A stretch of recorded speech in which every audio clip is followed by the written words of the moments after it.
दोस्तों आजकल आपको बहुत सुनने को मिल रहा होगा कि हमारी रेलवे जो है वो 100% इलेक्ट्रिफिकेशन की तरफ बढ़ रही है और आने वाले 1 या 2 सालों में ये लक्ष्य पूरा भी हो जाएगा।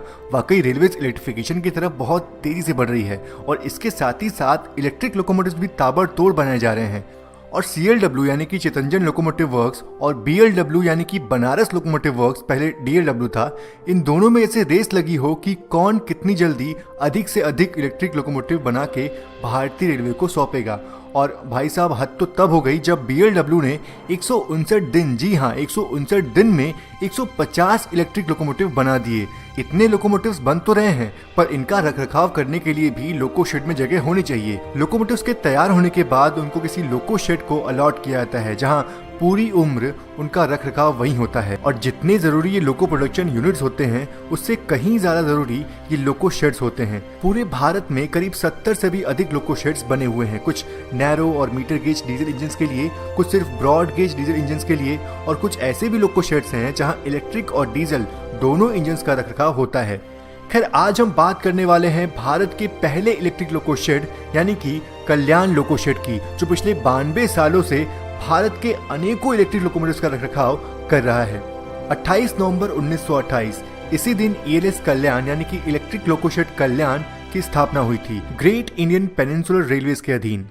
ये उस वक्त ब्रिटिश इंडिया का पहला लोको शेड तो था ही साथ एशिया का दूसरा इलेक्ट्रिक लोको शेड था। हाँ, जापानीज उससे पहले ही ये सब कर चुके थे और उस जमाने में कल्याण लोको शेड के पास ऐसे लोकोमोटिव्स थे जो 135 की रफ्तार में चल सकते थे।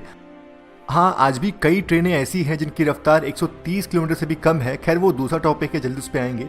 कल्याण लोको शेड के बनने से मुंबई पुणे के बीच लगने वाला जो समय था वो आधा हो गया और भारत के पहले made in India DC electric locomotive जिसको CLW ने बनाया था वो WCM5 लोकोमोटिव कल्याण शेड को ही मिला था और उसका नाम लोकमान्य रखा गया था।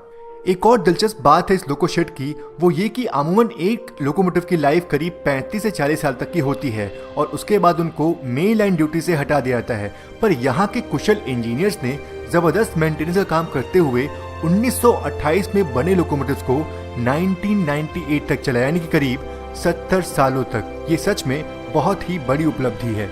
आज कल्याण लोको शेड में हर तरह के इलेक्ट्रिक लोकोमोटिव्स का रखरखाव होता है, चाहे वो पुराने WCM, WCAM, WCAG हो या फिर नए दौर के WAG7 हो, WAG9 हो और WAP7 हो।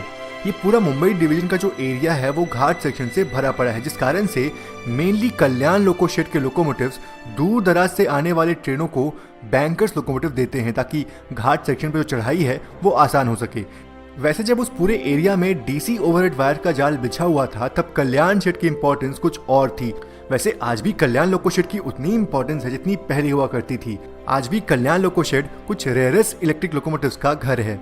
हाल ही में मैंने अपनी डेक्कन क्वीन की जर्नी के दौरान पहली बार WCAM सीरीज के लोकोमोटिव्स के दर्शन किए।